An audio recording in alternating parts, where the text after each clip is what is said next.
Hay objetos que son mucho más que simples antigüedades, son anomalías, puntos focales de eventos que simplemente desafían toda explicación lógica.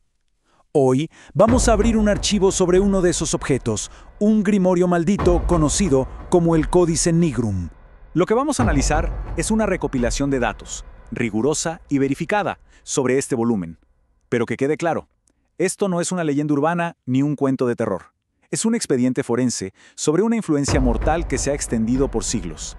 Y aquí está el núcleo de todo, la advertencia que resuena a través de la historia. Y no es una simple superstición, sino una conclusión basada en un rastro de cadáveres. Las consecuencias de poseer este libro, hasta donde sabemos, son absolutas. La gran pregunta es, ¿por qué? Para poder entender la amenaza, primero tenemos que analizar el artefacto. Antes de meternos en sus efectos, examinemos el objeto en sí. ¿Qué es exactamente el Códice Nigrum? Miren, ya de entrada su descripción física es aberrante. La encuadernación, que parece de piel humana, las páginas de un pergamino amarillento y frágil, pero lo más perturbador, sin duda, son los glifos. Ningún experto ha podido descifrarlos, y quienes lo han observado dicen que parecen danzar, que cambian de forma cuando no los miras directamente, provocando una inquietud tremenda. Y ahora vamos a las pruebas que no se pueden refutar, las víctimas. La influencia letal del códice no es una teoría. Está documentada en una serie de casos que pintan un panorama bueno, un panorama sombrío y muy alarmante.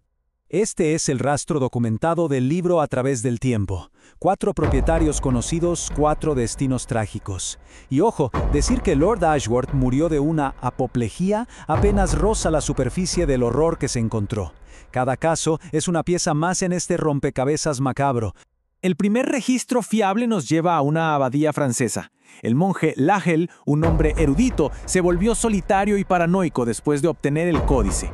Se le escuchaba murmurar cosas sobre el hambre de las sombras, hasta que un día lo encontraron sin vida, con el libro sobre su pecho. Y esto es lo que hace que el caso sea tan crucial. La autopsia de la época, aunque era muy básica, describió un fenómeno biológicamente imposible. No se trató de una enfermedad, fue literalmente una desintegración acelerada desde adentro. Damos un salto de casi 200 siglos y nos encontramos con Lord Ashworth, un ocultista que compra el libro en el Cairo. Su emoción inicial se convirtió rápidamente en un terror absoluto. Lo encontraron desplomado sobre el grimorio, con una expresión de horror congelada en su rostro, y sus ojos estaban completamente negros. Son las propias palabras de Ashworth las que nos documentan su descenso a la locura. Lo que sea que haya leído o experimentado en esas páginas, lo consumió por completo, borrando su cordura mucho antes de quitarle la vida. A ver, este caso es especialmente interesante, porque el patrón cambia. La doctora Vance no murió. Ella consiguió el libro para demostrar que la leyenda era falsa, pero terminó obsesionándose, y un día simplemente se desvaneció de su estudio, que estaba cerrado por dentro. Solo quedó el códice, abierto sobre su escritorio. Y así llegamos al caso más reciente, y el que nos ha dado más datos forenses. El doctor Alistair Finch, un experto en lenguas muertas. Sus notas son un registro aterrador, casi clínico, de su propio deterioro físico y mental, hasta que su escritura se volvió simplemente puro caos. El testimonio de su hermana es clave. Confirma un cambio radical en su personalidad, una verdadera transformación. No parecía una enfermedad, era como si otra cosa estuviera tomando el control, como si se estuviera alimentando de él. Cuando se analizan todos estos casos en conjunto, emerge un patrón clarísimo y muy perturbador. Esto no es algo aleatorio, para nada. Es un proceso, un método. La maldición parece operar en etapas predecibles y consistentes. El patrón es ineludible. Todo empieza con una obsesión que consume por completo la vida de la víctima, aislándola del mundo. Después, la mente se quiebra, se llena de alucinaciones, de paranoia. A continuación, el cuerpo cede con una rapidez que es biológicamente imposible. Y el acto final siempre ocurre con el libro presente, como un testigo silencioso. Es una secuencia metódica, aterradora. El caso del Dr. Finch nos proporcionó, por primera vez, datos forenses modernos, y lo que revelaron no hizo más que profundizar el misterio, empujando la investigación más allá de los límites de la ciencia que conocemos. A ver, analicemos estos datos. El cuerpo de Finch contaba una historia imposible. Una descomposición que desafiaba cualquier línea de tiempo y un fallo orgánico masivo sin causa aparente, sin toxinas. A nivel celular, era como si la vida misma hubiera sido succionada de sus tejidos. Pero lo más inquietante fueron los hallazgos inexplicables, compuestos desconocidos en su sangre y de alguna manera, actividad cerebral detectada horas después de su muerte. Cada uno de estos hallazgos es una imposibilidad científica. Así que el punto crucial es este.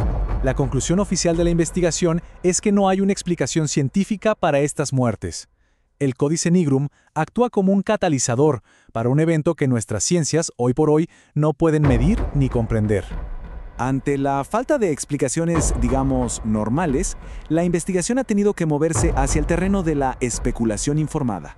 Se han formulado varias teorías para tratar de darle algún sentido a este fenómeno. La pregunta fundamental que impulsa todas las líneas de investigación activas es esta. ¿Es algún tipo de energía? ¿Una entidad? ¿Un agente biológico que no conocemos? ¿Cómo ejerce el libro su influencia mortal? Sobre la mesa hay 3 teorías principales. La primera sugiere que una entidad, un ser no físico, está ligado al libro y se alimenta de la fuerza vital de quien lo posee. La segunda propone que el objeto es un tipo de arma psíquica que ataca la mente, provocando que el cuerpo se autodestruya. Y la tercera, que es quizá la más inquietante de todas, es que las muertes no son un efecto secundario, sino el propósito mismo del libro. Son sacrificios para un ritual que aún no ha terminado. Y es muy importante recalcar que este caso no está para nada cerrado. Todo lo contrario. Ahora mismo hay 6 líneas principales de investigación activas. Equipos de distintas disciplinas están abordando el misterio desde todos los ángulos posibles, desde la física cuántica hasta el análisis de textos ocultistas, en un intento desesperado por hallar respuestas, antes de que el códice reclame a su próxima víctima. El Códice Nigrum desapareció tras la muerte del Dr. Finch. Toda esta evidencia, todo este horror que hemos documentado, apunta a un artefacto que sigue activo, que sigue ahí fuera. El expediente sigue abierto porque la amenaza sigue latente. Y al final, la verdadera pregunta que nos deja esta investigación no es ¿qué es el códice? La pregunta es ¿dónde está ahora? ¿Y quién será el siguiente?